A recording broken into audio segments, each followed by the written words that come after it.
ও মন ঘুমায় না রে,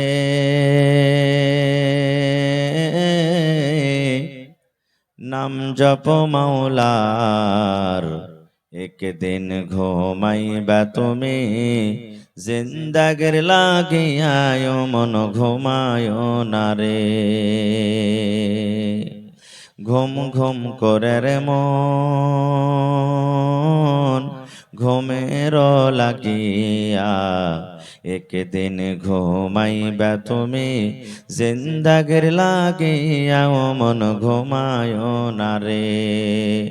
একদিন ঘুমাইবা তুমি কবরের মাঝার, ও মন ঘুমায় না রে। আল্লাহর যত নবী এলেন এ দুনিয়া মাঝার, একে একে সব চলে গেলেন, একে একে সব চলে গেলেন কবরের মাঝার। ও ভাই ঘুমায় না রে, ও ভাই ঘুমায় না রে, নাম জপ মাওলার। একদিন ঘুমাইবা তুমি কবরের মাঝার, ও ভাই ঘুমায় না রে। নারে তাকবীর। ভাই মুসলমান, আজকে আমি আপনাদের সামনে বিষয় নিয়ে আলোচনা করব কি মহিলা, নারী, একটা মেয়ে, আমার আপনার বেটি।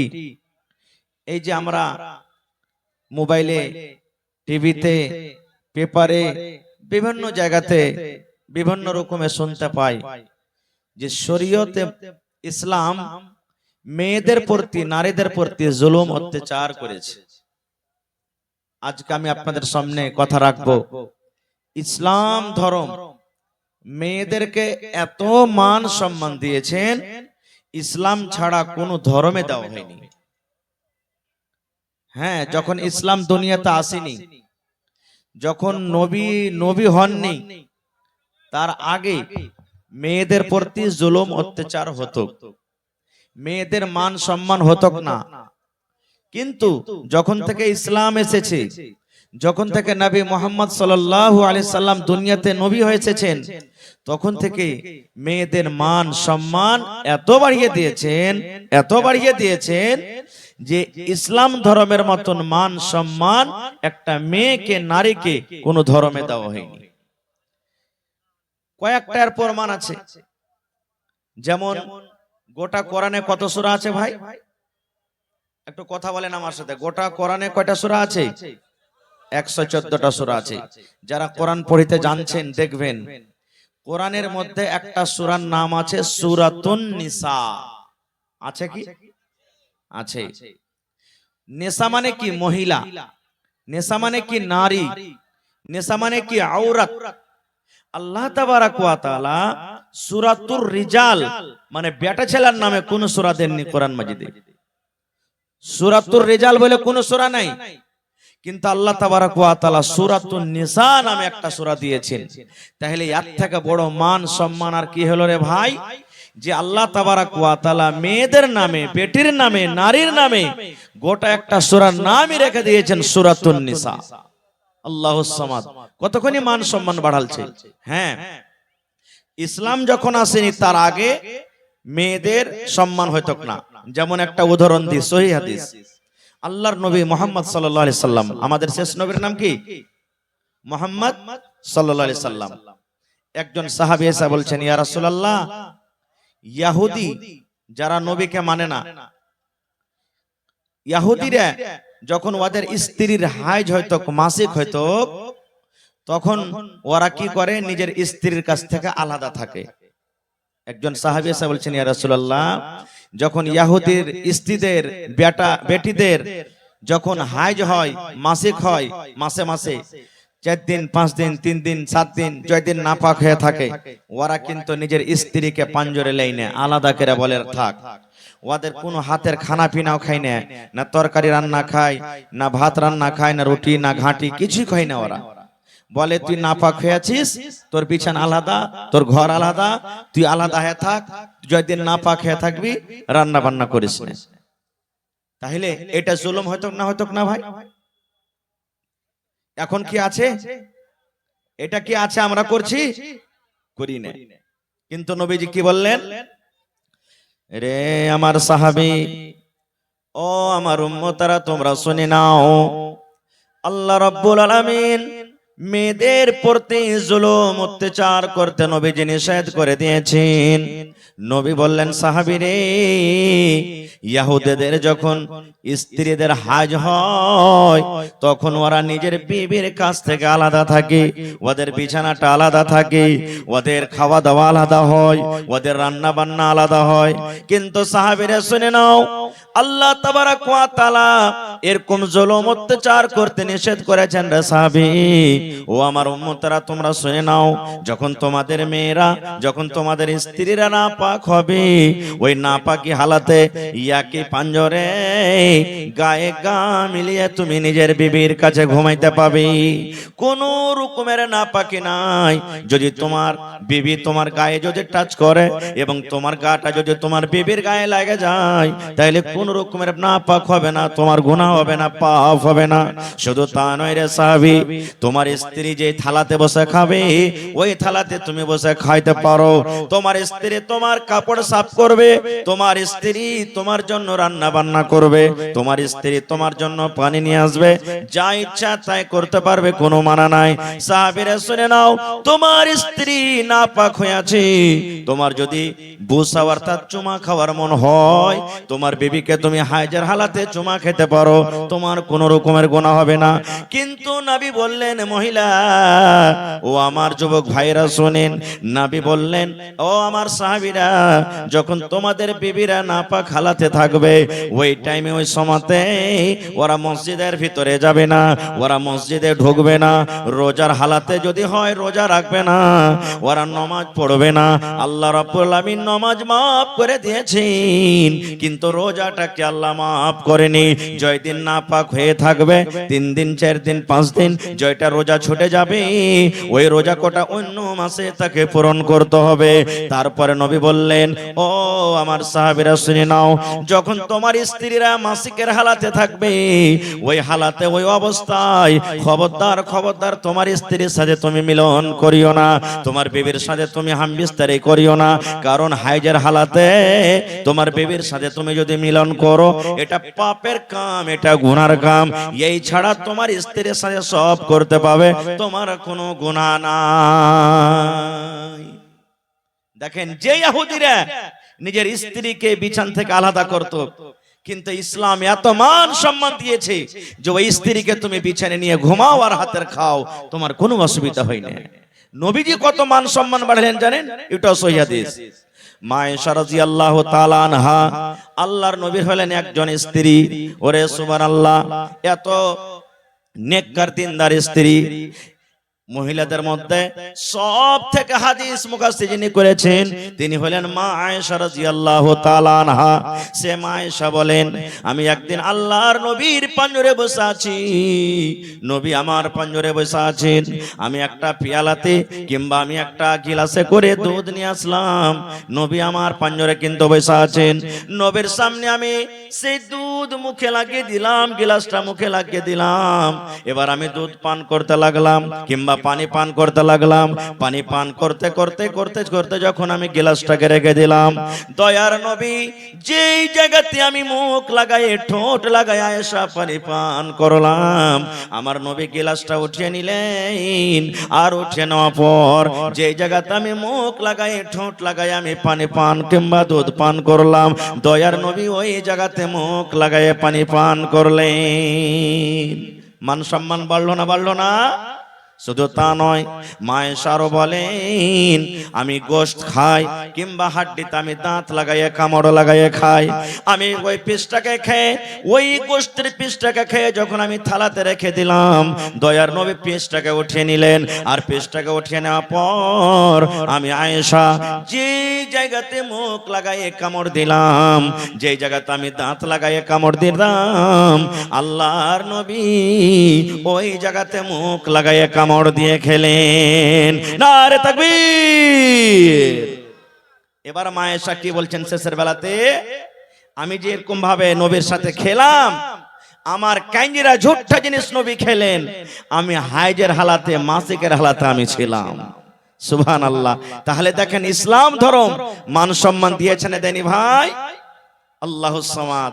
কিন্তু তখনকার ইহুদিরা নিজের স্ত্রীদের নিজের মেয়েদের মান সম্মান দিত না। আজকে আমরা মুসলমান হয়ে মেয়েদের মান সম্মান দিই না। বলবেন কেমন করে? জি, একটা হাদিস শুনেন আরো। আল্লাহর নবী বলেছেন, আদ-দুনিয়া কুল্লুহা মাতা ওয়া খায়রু মাতা'id দুনিয়া আল মারআতুস সালিহা। এই দুনিয়াতে সবথেকে দামি জিনিস কি ভাই? সোনা। সোনা দামি জিনিস না সস্তা? একটু কথা বলেন। দামি জিনিস। চাঁদি, হীরা, মতি, মুক্তা এগুলা দামি জিনিস না সস্তা? ওরে সুবহানাল্লাহ। কিন্তু দয়ার নবীর হাদিস শুনেন, আল্লাহর নবী 1400-1450 বছর আগে এলান করে দিয়েছেন, ও দুনিয়ার মানুষ তোমরা শুনে নাও, সোনা একটা দামি জিনিস, চাঁদি একটা দামি জিনিস। ও আমার সাহাবীরা শুনে নাও, সোনা, হীরা, মতি, মুক্তা যত দুনিয়াতে দামি দামি জিনিস আছে, আল্লাহর নবী বলেছেন সমস্ত দামি জিনিসকে এক সাইডে একদিকে তুমি রেখে দাও, আর যত দুনিয়ার দামি জিনিস আছে এক সাইডে রেখে দাও। সমস্ত দামি জিনিস থেকে হলো সব থেকে বেশি দামি যেটার ব্যাপারে রাসূল বলেছেন আল মারআতুস সালিহা, একটা নেককার নারী, একটা নেককার দিনদার মেয়ে। কারণ সোনা তার আগে ফেল হয়ে যাবে, চাঁদি তার আগে ফেল হয়ে যাবে, হীরা মণি মুক্তা তার আগে ফেল হয়ে যাবে। একটা দিনদার নেককার নারীর আল্লাহ রাব্বুল আলামিনের কাছে যত দাম, একটা দিনদার মেয়ে ছেলের আল্লাহর কাছে যত মার্তাবা, দুনিয়ার সোনা চাঁদির অত মার্তাবা হইতে পারে না। কিন্তু সুবহানাল্লাহ, এই বর্তমান যুগে পৃথিবীতে সব থেকে যদি সস্তা আছে তো একটা বেটি ছেলে। বেটি ছেলে সস্তা নেই ভাই। এই যে পানির বোতল দেখেন স্টেজে আছে, হাফ লিটার খরিদ করতে যাবেন 10 টাকা লিবে, লিবে না লিবে না? জোরে বলেন লিবে না লিবে না? লিবে। একটা সালাই আপনি কিনতে যাবেন 2 টাকা 1 টাকা লিবে, লিবে না লিবে না? লিবে। ভাই মুসলমান, কিন্তু একটা নেককার বেটি ছেলে যাকে বাপ 18 বছর 20 বছর 15 বছর বাড়িতে কত যত্ন করে মানুষ করছে, তার খাওয়ার পরার এলাজ কত কষ্ট করে দিচ্ছে, কিন্তু সেই বেটি ছেলেকে যখন আপনি আনতে যাবেন বিনা টাকাতে আনবেন? বিনা টাকাতে আমরা আনছি জি ভাই? জোরে বলেন আনছি? বিনা টাকা তাই না, আগে টাকা লিছি, টাকা লিছি, আর লেওয়ার পরও কি করছি আপনার এলাকাতে আছে কিনা আল্লাহ জানে। এই আছে না আল্লাহুস সামাদ, সাথে সাথে আরো কি ভুল করছি, আমি ফতোয়া দিতে আসি না ভাই, কিন্তু ইশারাতে একটা কথা বলছি। আচ্ছা বলেন তো, আপনাদের এলাকাতে ধরেন কোন বেটি ছেলের বিয়ে হইলো, 2 লাখ টাকা 2 লাখ টাকা লাগবে, ফয়সালা হয়ে গেল, 2 লাখ টাকা দিয়ে দিল, এবার 10,000 15,000 টাকা মোহর ধার্য হলো, মোহরটা লাগবে তাকে, তো পকেট থেকে তো আমরা সবাই দিই না, কত ভাইকে দেখছি যে হাজি বিহাই 15,000 টাকা তো মোহর লাগবে, তুমি আমাকে 2 লাখ টাকা দিবি করবে, তো 15,000 টাকা কেটে তুই আমাকে টাকাটা দিও, 15,000 টাকার মোহর হয়ে গেল। এরকম হলো? এরকম হয় না নাকি? হয়েছে। আচ্ছা আজকে বলেন তো, আজকে জালসাটা কিসের? মসজিদের জালসা। জালসাটা কিসের ভাই? মসজিদের জালসা। আমি যদি বলি ভাই কেমন আছেন, 10,000 টাকা দেন, আপনার পকেটে টাকা নাই, এবার গেলেন গ্রামে, গ্রামে যে একটা গাড়ি কিংবা কাহারির বল গরুকে চুরি করে বিক্রি করে সালা মসজিদে দান করতে হবে, চল, আর দিয়ে দিলেন, নেকি পাওয়া যাবে? নেকি পাওয়া যাবে? পাওয়া যাবে না। খুব তো ওইখানে যে গুন্ডাগার্দি হয়ে গেল রে ভাই, ওখানে চুরি হয়ে গেল, এক তো জাহেজ পণ লওয়াটা হারাম, শরীয়তের নিগাতে হারাম, হারাম, আর ওই হারামের টাকা দিয়ে একটা জায়েজ জিনিসকে, যেটা শরীয়তে বিহাতে মেন জিনিস হলো মোহর, যাকে আদায় করতে আল্লাহ রাসূল বলেছেন, সেই মোহরটা আমরা দিয়ে স্ত্রীকে হালাল করব, সেটাও তো আমরা হারামি টাকা দিলাম। তো ভাই আমার, মেয়েদের মান সম্মান কোথায় আমরা রাখলাম? মানটা রাখলাম আমরা কি? মান রাখলাম না আমরা। ভাইরে আমার টাইম খুব শর্ট, আর একটা হাদিস আপনাদের সামনে রাখি। ভাই মুসলমান, আজ থেকে নিয়ে 1400-1450 বছর আগে মক্কার লোকেরা, মক্কা নগরে কেউ কেউ, সবাই নাই, সব মানুষ খারাপ নয়, কোন কোন মানুষ কি করত, নিজের বেটিকে, জিন্দা বেটিকে দফন করত। জিন্দা বেটিকে মাটিতে দফন করত, খুঁজে দিত, জীবিত বেটিকে দফন করত। কেমন করে? ইমাম বাগাবী রাহমাতুল্লাহ আলাইহি বলেন যে আল্লাহ তাবারাক ওয়া তাআলা কোরআনে বলছেন, ওয়াইদা বুশিরা আহাদুহুম বিল উনসা যাল্লা ওয়াজহুহু মুসওয়াদ্দান ওয়া হুয়া কাযীম। ওরে সুবহানাল্লাহ, যখন মক্কা নগরে ওই মক্কার জমিনে যখন তারা খবর পেত, ওরে আল্লাহ কি খবর, যে তার বাড়িতে মেয়ে জন্মগ্রহণ হয়েছে, বেটি জন্মগ্রহণ হয়েছে, ওই বাবা শরমের কারণে, লজ্জার কারণে গ্রামের ভিতরে হাঁটতে পারত না, দোস্ত বন্ধুর সামনে বসতে পারত না, গ্রামে হাঁটতে পারত না। আল্লাহকে আমাকে শ্বশুর বলবে, কাকে আমি জামাই বলবো। আল্লাহ এরকম ভাবে লোকেরা আর দিত, গ্রাম দিয়ে যদি লোকটা হেঁটে যেত, মানুষেরা দেখিয়ে দেখিয়ে বলতো, দেখ রে দেখ, এটা হলো বেটির বাপ, এটা হলো মেয়ের বাপ, এটা কন্যার বাপ হেঁটে যায়। এরকম ভাবে লোকেরা তানা দিয়ে কথা বলতো। এবারে একটা ছোট ছেলে কাঁদছে, কার ছেলে হারিয়ে গেছে, এটা লিয়ে আছে, একটু দেখাও, পর্দাতে দেখাও, এই ছেলেটাকে লিয়ে যাও। एक बच्चा गायब हो गया है, किसी के गोद में रो रहा है, बच्चा है कि बच्ची है? बच्ची है, चूड़ी है हाथ में, ले जाइए। এইবারে বাপ কি করতেন? আল্লাহু সামাদ। যখন মেয়েটার বয়স 4 বছর 5 বছর 7 বছর যখন হয়তো, স্ত্রীকে কিন্তু জানাইতো না।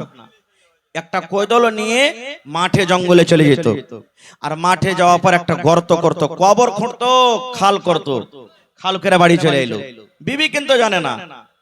এবার বিবি কাইসা বলতো কি, রে হালেমার মা, ও জামিলার মা, জায়েদার মা, সাফিয়ার মা, শুনে নাও, আমার মেয়ে 5 বছর 7 বছর বয়সে ছেড়ে বিবি জীবনে কোনোদিন কাঠিয়ারের বাজার দেখতে পাইনি, শ্যামাপুরের বাজার কেমন হয় দেখতে পাইনি। আমার মেয়েটা জীবনে কোনোদিন মেলা কেমন হয়, চক কেমন হয় দেখতে পাইনি। আমার মেয়েকে সুন্দর করে তুমি সাজাইয়া দাও, তাকে তেল কজল দিয়ে গোসল পানি করে নতুন জামা পরাইয়া দাও। আমার জামিলাকে, আমার হাফসাকে আমি মেলা ঘুরতে নিয়ে যাব। আহ, মার কলেজা কিন্তু বড় হয়ে যেত। আরে আমার স্বামীর মনে হয় আমার বেটির উপরে দয়াময় হয়ে গেছে, আর তাকে কিচ্ছু বলবে না। কিন্তু ওরে সুবহানাল্লাহ, মা তো জানে না কোন মেলা তাকে নিয়ে যাবে, মা তো বুঝে না, মা জানে না কোন মেলাতে কোন বাজারে নিয়ে যাবে। স্বামীর কথা শুনে সুন্দর করে মেয়েকে সাজিয়ে গুজিয়ে গোসল দিয়ে তেল কাজল দিয়ে নতুন কাপড় দিয়ে আব্বার হাতে তুলে দিতেন। আব্বা মেয়ের হাত কান ধরে টানতে টানতে টানতে ওরে আল্লাহ কোথায় নিয়ে যেত? ওই মেলাতে নয়, ওই বাজারে নয়, ওই জঙ্গলের ভেতরে যেই জায়গাতে গর্ত করে এসেছে, ওই গর্তের পাঞ্জরে নিয়ে যেত। গর্তের পাঞ্জরে নিয়ে যাওয়ার পর মেয়েকে বলতো, বেটি রে, এই গর্তটা দেখতো রে মা, এই খালটা দেখতো রে মা, কত বড় খাল। ওরে সুবহানাল্লাহ, ইমাম বাগাবী রাহমাতুল্লাহ আলাইহি বলেন, ওরে আল্লাহ, ওই অবুঝ মাসুম মেয়ে জানে না আমার আব্বা জান কেন আমাকে গর্ত দেখতে বলছে। এরকম করে মাথা বাড়ায়, মুখ বাড়ায় যখন গর্ত দেখতে যায়, পিছন থেকে আব্বা জান তাকে ধাক্কা দিয়ে গর্ততে ফেলে দেয়। যখন গর্ততে পড়ে যায়, আব্বা বলতেন, বেটি রে, জীবনের মতো তুমি আমাকে আব্বা বলে নাও, আজকের পর থেকে আর আব্বা বলে ডাকবে না, কারণ তোমার শেষ টাইম, শেষ সময়।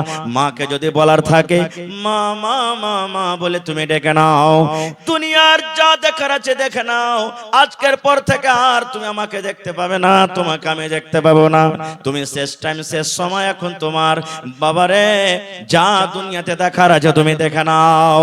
ওরে সুবহানাল্লাহ, এবার মেয়ে গর্ততে পড়ে পড়ে কান্তকর বলতো, আব্বা জান কি আমি অপরাধ করেছি আব্বা গো, কেন আপনি আপনাকে গর্ততে ফেলে দিলেন, কেন আপনি আমাকে এরকম কথা বলছেন, জীবনের মতন শেষ দেখা।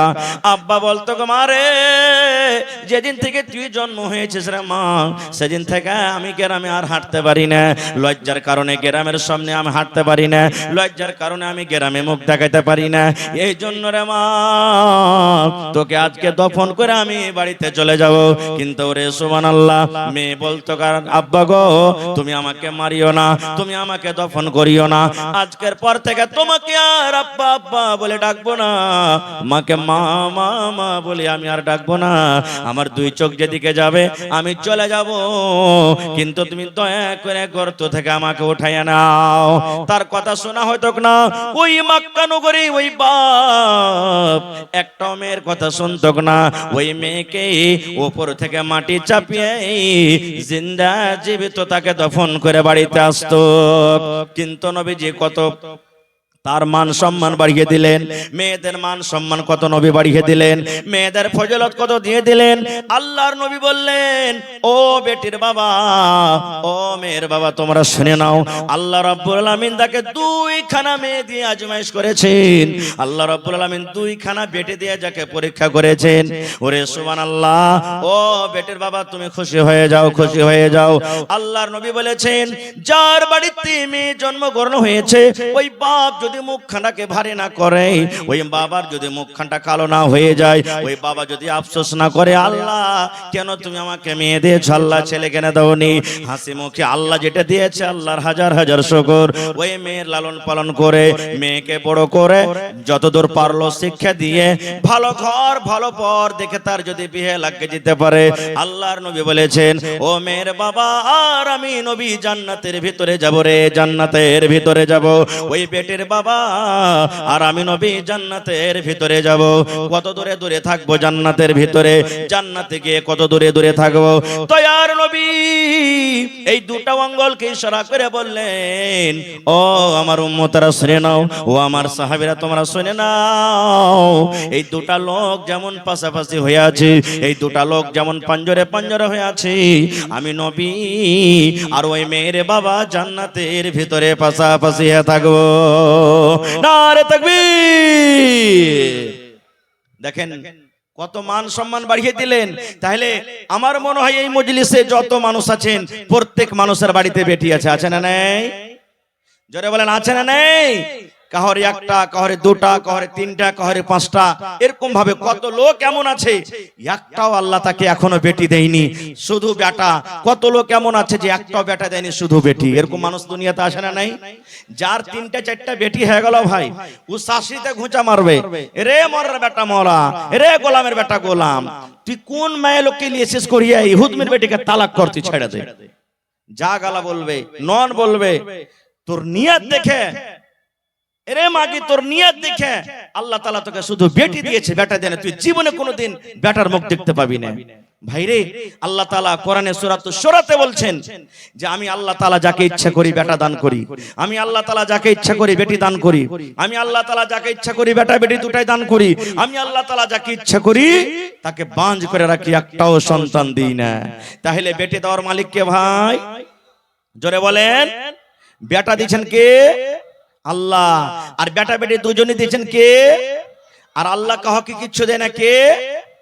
হ্যাঁ, তাহলে যারকে বান যারা আছে একটা ছেলে পিলা হয় না, রাগ করে এই কথাটা কহিয়ে দেন না, শালা তোর দিলে রহম নেবে ওই লিগে আল্লাহ তোকে একটা ছেলে দেন। এগুলা ভুল ভুল। আর ভাইরাকে বলবো যার বাড়িতে বেটি হয়েছে যে স্ত্রীর পেট থেকে তাকে গালি দিবেন না। আর একটু কথা বলে দিই, 1 মিনিটে লম্বা ঘটনা, ওদিকে যাব না।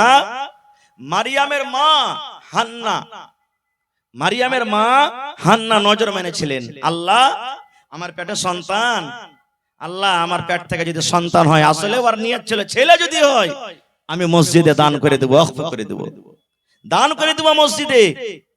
কিন্তু যখন সন্তান হইলো, ছেলে হইলো, তখন ছেলে না হয়ে মেয়ে হয়েছে। মেয়ে আফসোস করছেন, আল্লাহ আমি তো ছেলের আশা করেছিলাম কিন্তু মেয়ে হয়ে গেল, মেয়েকে মসজিদ আল্লাহ কেমন করে রাখবো, কেমন করে মসজিদে যাবে, আল্লাহ মেয়েকে কেমন করে মসজিদের ভিতরে রাখবো, আফসোস করতে লাগলেন। আল্লাহ রাব্বুল আলামিন তখন বলছেন, ও হান্না তুমি শোনো রে, ও হান্না তুমি শুনে নাও, তোমার মেয়ে হয়েছে, তুমি চিন্তা করিও না, আফসোস করিও না হান্না রে, তুমি চিন্তা করিও না, কারণ এটার নাম তুমি রাখো মারিয়াম, তোমার পেটের নাম তুমি রাখো মারিয়াম। তোমার এই মারিয়াম দুর্গাপুরে যে মারিয়াম আছে ওই মারিয়ামের মতন নয়, কাঠিয়ারে যে মারিয়াম আছে মারিয়ামের মতন নয় রে, পূর্ণিয়া জেলাতে যে মারিয়াম আছে মারিয়ামের মতন নয়, তোমার এই মেয়ে মারিয়াম হলো আলাদা। তাহলে আমি বলার উদ্দেশ্য হলো এই যে যদি মানুষের হাতে যদি থাকতো যে আল্লাহ বেটা দাও, তো মারিয়াম না হয়ে মারিয়ামের জায়গাতে মারিয়ামের ভাই হতো, হতক না ভাই? জোরে বলেন, হতক না? এবার আর একটা বুখারী শরীফের হাদিস বলে দিয়ে আমি তখন আমি লাইনটাকে কেটে দেব যে আল্লাহর নবী নিজের বেটিকে কত ভালোবাসতেন। নবীজির ছেলেরা ছোটতেই মারা গেছেন, বড় হয়নি, ছোটতেই মারা গেছেন। এবার নবীজির মেয়ে হলো 4টা। কয়টা? জোরে বলেন, 4 জন মেয়ে। আর মক্কার লোকেরা নবীকে আফতার বলতেন। ইন্না আতাইনা কাল কাউসার ফাসাল্লি লিরাব্বিকা ওয়ানহার ইন্না শানিয়াকা, কি আছে? হ্যাঁ, মক্কার লোকেরা নবীকে আফতার। আফতার মানে কি?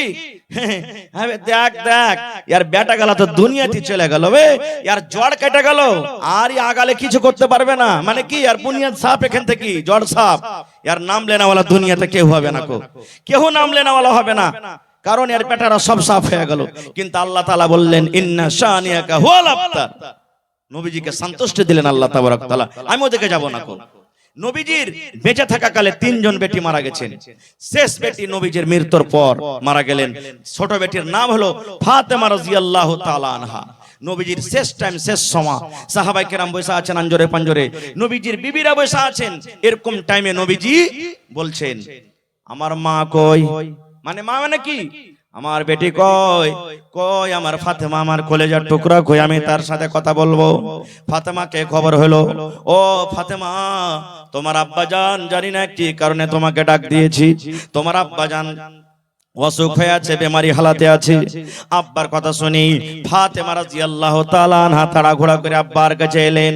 এবার ফাতেমা দেখছেন সুবহানাল্লাহ, সাহাবায়ে কেরামের দল বসে আছেন। ফাতেমা দেখছেন আমার মায়েরা সব গোল হয়ে হয়ে বসে আছেন। এরকম টাইমে নবীজি বেটিকে ইশারা করে বলছেন, বেটি রে একটা কথা বলবো রে মা, তোকে রে মা, ও আমার বেটি ফাতেমা, একটা ছোট্ট করে তোমাকে কথা বলবো, জানো আমার কথাটা আমার সাহাবীরা যেন শুনতে না পায়, আমার কথা যেন আমার বিবিরা না শুনতে পায়। ও মা, তোমাকে আমি ছোট্ট করে একটা কথা বলবো, তোমার কানটা আমার মুখের কাছে লাগাইয়া দাও। ফাতেমা এসো মা, তোমার কানটা আমার মুখের কাছে লাগাও। এবারে মা ফাতেমা রাদিয়াল্লাহু তাআলা আনহা এবার নিজের কানটাকে আব্বার মুখে লাগিয়ে দিলেন। দয়ার নবী ছোট্ট করে আস্তে আস্তে করে কোন এমন কথা বললেন, কথা বলতে না বলতে সুবহানাল্লাহ মা ফাতেমার চোখ দিয়ে ঝরঝর করে পানি ঝরতে লাগলো। মা ফাতেমা কাঁদতে লাগলেন, আহারে আমার দয়ার নবী বেটির চোখের পানি সহ্য না করতে পেরে, নিজের বেটিকে কান্না দেখতে না পেরে এবার নবীজি আবার বলছেন, মা তুমি কেঁদো না বেটি রে, তুমি কেঁদো না, তোমার কানটা আর একবার আমার মুখের কাছে লাগাইয়া দাও। এইবারে দ্বিতীয়বার মা ফাতেমা রাদিয়াল্লাহু তাআলা আনহা নিজের কানটাকে আব্বার মুখের কাছে লাগিয়ে দিলেন। এইবারে নবীজি আস্তে আস্তে করে কোন এমন কথা বললেন, যেই বেটি কাঁদছিল, যেই বেটির চোখ দিয়ে ঝরঝর করে পানি ঝরঝর, ওই কান্না বেটি এইবারে আব্বার কথা শুনে তার মুখে কিন্তু হাসি ফুটে গেল, হাসতে লাগলেন। শেষ কথা, নবীজি দুনিয়া থেকে চলে গেলেন। কিছুদিন পর আবার নবীজি বেড়াতে এসেছেন আব্বার বাড়ি, মানে মা আয়েশা রাদিয়াল্লাহু তাআলা আনহা বেঁচে আছেন। এবার মা আয়েশা হলেন কে? ফাতেমার সতার মা। এবার তখন বলছেন, বেটি একটা কথা তোমাকে জিজ্ঞাসা করব মা, বলবে কি? মা আয়েশা বলছেন, ফাতেমা রাদিয়াল্লাহু তাআলা আনহা বলছেন, কি আম্মু? বলছে, বেটি রে কি এমন কথা যে কথাটা নবীজি আমাদেরকে জানাননি, আমরা তার স্ত্রী, আমাদেরকে না বলে, সাহাবায়ে কেরামকে না বলে, তোমাকে কানে আস্তে করে লক করে তোমার কানে কানে নবী বলেছিলেন। প্রথম কথাতে তুমি কাঁদেছিলে আর দ্বিতীয় কথা তুমি হাসেছিলে, মা একটু জানাবে নাকি? এবারে মা ফাতেমা বললেন, হ্যাঁ মা জানিয়ে দেব, আমার আব্বা জান কিন্তু এখন দুনিয়াতে নাই, আমি বলে দেব। বলছে, মা গো আমার আব্বা জান যখন আমার কানে কানে প্রথম কথা বলেছিলেন আমি কেঁদেছিলাম। আমার আব্বা জান এই কথা আমাকে বলেছিলেন, ও মা ফাতেমা তুমি জীবনের মতো আমাকে আব্বা বলে ডেকে নাও, জীবনের মতো তুমি আব্বা আব্বা বলে ডেকে নাও, কারণ আজকের পর তুমি এই লোকটাকে আর আব্বা বলে ডাকতে পাবে না, এই লোকটাকে তুমি দেখতে পাবে না। ও মা ফাতেমা আল্লাহ রাব্বুল আলামিনের আদেশ হয়েছে, অর্ডার হয়েছে, আমি এখন দুনিয়া থেকে চলে যাব রে মা, আমি এখন দুনিয়া থেকে চলে যাব, শেষ টাইম। এবার ফাতেমা বলছেন, মা গো, আব্বার মৃত্যুর কথা শুনি, আব্বার মরার খবর শুনে আমার মন খানা কিন্তু ফেটে গেছিল। আল্লাহ, কাকে আমি আব্বা আব্বা বলে ডাকবো? আজকের পর থেকে কে আমাকে মা মা মা বলে ডাকবে? এই কথাটা আমার মনে এলো, এই জন্য আমি নিজের চোখের পানিটাকে থামতে পারলাম না। এইবারে দ্বিতীয়বার যখন আমার আব্বা আমাকে বললেন, আমি হাসলাম। এই কথাটা আমাকে বলেছিলেন, ও মা ফাতেমা, তুমি কেঁদো না বেটি রে, তুমি কেঁদো না, কেঁদো না।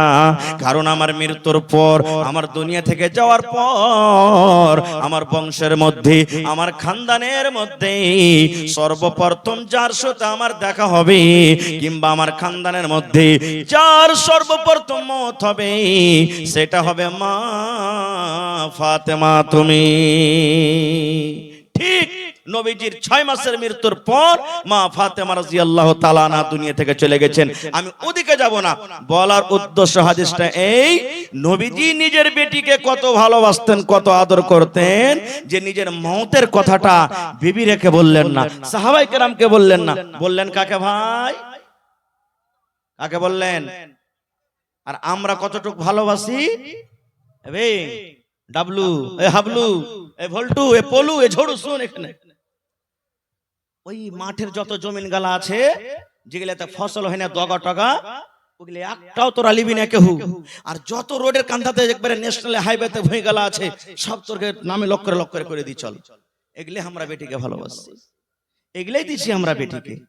এমন কথা বলছি, বাক্সতে 5 লাখ টাকা আছে, খবরদার তোর কোনো বহিন জানতে না পারে, মরে যাব, তালা চাবি থাকলো, তোরা 3-4টা ভাই ভাগ করে লিস। ভাইরে, এরকম আমাদের মহব্বত আদর। আর একটা হাদিস বলি, এই যে মসজিদের জালসা আজকে, কিসের জালসা ভাই? জোরে বলেন, কিসের জালসা? মসজিদে দান করে নেকি পাওয়া যাবে না? পাবে না? পাওয়া যাবে। বুখারী শরীফের হাদিস, আল্লাহর নবীর জামানাতে মসজিদে নববীতে একটা মহিলা ঝাড়ু দিত। होटल में खाना सस्ता कर दिया गया है, 100 रुपया प्लेट था, 60 रुपया कर दिया गया है। जिनको खाने की जरूरत है जरूर खा के जाएं, खाना खराब ना करे, खाना बच जाएगा तो मस्जिद का पैसा बेकार जाएगा। इसलिए आप हजरात 100 रुपया की जगह 60 रुपया करके देके सब लोग खा के जाएं। भूख ना भी लगी हो तो मस्जिद की मोहब्बत में खा लीजिएगा। এবারে মসজিদে ঝাড়ু দিত। এখন বর্তমান জমানাতে আমি একটা মৌলভী সাহেব মানুষ, আমি একটা হাজী সাহেব মানুষ, আমি একটা নেতা মানুষ, হ্যাঁ, মসজিদে ঝাড় দেব। আচ্ছা বলেন, আমরা যতই বড় হই, সাহাবীর থেকে বড় হইতে পারবো? জোরে বলেন, পারবো? কারণ আল্লাহ তাদের ব্যাপারে বলছেন, রাদিয়াল্লাহু আনহুম ওয়া রাযু আনহু, এত বড় আল্লাহ তাদেরকে খুশখবরি দিয়ে দিয়েছেন। এবার আল্লাহ নবীর জামানাতে একটা মহিলা মসজিদ ঝাড় দিত, সাফ করত, মসজিদে ঝাড়ু দিত। হঠাৎ করে নবীজি একদিন দেখছেন, নাই দেখতে পেন না তাকে, মসজিদে দেখতে পেন না তাকে। এবার সাহাবায়ে কেরামকে জিজ্ঞাসা করলেন, হাগো, ওই ঝাড়ুদারনিটা কোথায় গেছে নাকি মসজিদে? কই দেখতে কেন পাই না? তো সাহাবীদের মধ্যে কোন লোক বলেন, হুজুর, ও তো মারা গেছে, মরে গেছে ও। তো বলছেন যে ওর কাফন দাফনের টাইম কখন করেছো? বলছে যে হুজুর, ওকে তো রাতের বেলাতে আমরা দফন করে দিয়েছি। আল্লাহ রাসূল বললেন যে আমাকে যে খবর করনি তোমরা? বলছে সামান্য একটা মসজিদের ঝাড়ুদার নেই, মসজিদে ঝাড় দিত, ছোটখাটো কাম করত। যেমন এই বর্তমান যুগে ইমামের আমরা ভ্যালু দিই না, যেমন এই বর্তমান যুগে কখন ভ্যালু দিব? যখন খালি বিহা পড়ার টাইম লাগে, মৌলবীর দর কাছে ডাক, তারপরে সব সময় ওকে আমরা কোনো আহমিয়ত দিই না। এবারে নবী বললেন যে তোমরা যে ওকে দাফন করলে তা আমাকে কেন জানাওনি? বলছে হুজুর, ও সামান্য একটা মসজিদের ঝাড়ুদার নেই, মসজিদে ঝাড় দিত, ছোটখাটো কাম করত, তা আপনাকে কি কষ্ট দেব? আমি রাইতে করে দিয়েছি। ওরে সুবহানাল্লাহ! যখন কথাটা শুনলেন, আল্লাহর নবী রেগে গেলেন। রেগে যাওয়ার পর বলে, চলো, কোথায় ওকে মাটি দিয়েছো আমাকে দেখাও, কবরটা দেখাও, কোথায় মাটি দিয়েছো। ওরে সুবহানাল্লাহ! জীবনের প্রথমবার নবীজি ওই লাশটাকে, কবরটাকে সামনে করে জানাজার নামাজ পড়লেন। এই হাদিসটা থেকে আমরা কি বুঝতে পারলাম? নবীজি একটা মসজিদের ঝাড়ুদারনির মান সম্মান কত বাড়িয়ে দিলেন। এবার আপনাকে বলবো, যদি মসজিদের একটা ঝাড়ুদারনির মান সম্মান এত হয়, তাহলে মসজিদে যারা দান করে তাদের মান সম্মান কত? মসজিদে যারা দান করে ওদের সম্মান যদি বড় বেশি হয়, তাহলে যারা মসজিদে নামাজ পড়ে তার মান সম্মান কত ভাই? এই মানে আল্লাহ রাসূল সাল্লাল্লাহু আলাইহি সাল্লাম এলান করে দিয়েছেন, মান বানা লিল্লাহি মাসজিদান বানাল্লাহু লাহু বাইতান ফিল জান্নাহ। ও আমার উম্মতেরা, তোমাদের মধ্যে যে আল্লাহকে রাজি করার জন্য এখানটা মসজিদ বানাবে, আল্লাহ তাবারাক ওয়া তাআলা তার জন্য জান্নাতের ভিতরে এখানটা ঘর বানিয়ে দিবে। সুবহানাল্লাহ। ভাইরে, আমার টাইম 40 মিনিট মনে হয় হয়ে এলো, বেশি আমি নিব না আপনাদের কাছে সময়, আর মাত্র 5 থেকে 10 মিনিটের মধ্যে ভাই আজকে এই জালসাতে দেখি কোন আল্লাহর বান্দা আছেন যার বাড়িতে বেটি আছেন, বেটিকে স্মরণ করে বেটির প্রতি মহব্বত মায়া দেখিয়ে বেটিকে ভালোবাসি, আজকে আল্লাহকে দেখান যে আল্লাহ দেখো সত্য আমরা বেটিকে ভালোবাসি, বেটির পরে আমরা কোনো দুঃখ করি না, কোনো আফসোস করি না, বেটিকে স্মরণ করে ভাই বেঁচে আছে কিংবা দুনিয়া থেকে চলে গেছেন। দেখি ভাই আমার যত লোক এখানে আছেন, 1 টাকার 1000, 2 টাকার 1000, 5000, 10000, 50000, এবং যদি কেউ চাহেন যে আমি 1 কাঠা জমিন দান করব, 1 ডিসমিল জমিন দিব, দিতে পারেন ভাই। মা খালারাকে বলবো নাকের কানের এই সমস্ত জিনিসগুলো আপনারা খুলে খুলে আল্লাহ তাবারাক ওয়া তাআলার রাহে দেন, আল্লাহ তাবারাক ওয়া তাআলা খুশি হবেন। তো দেখি আজকে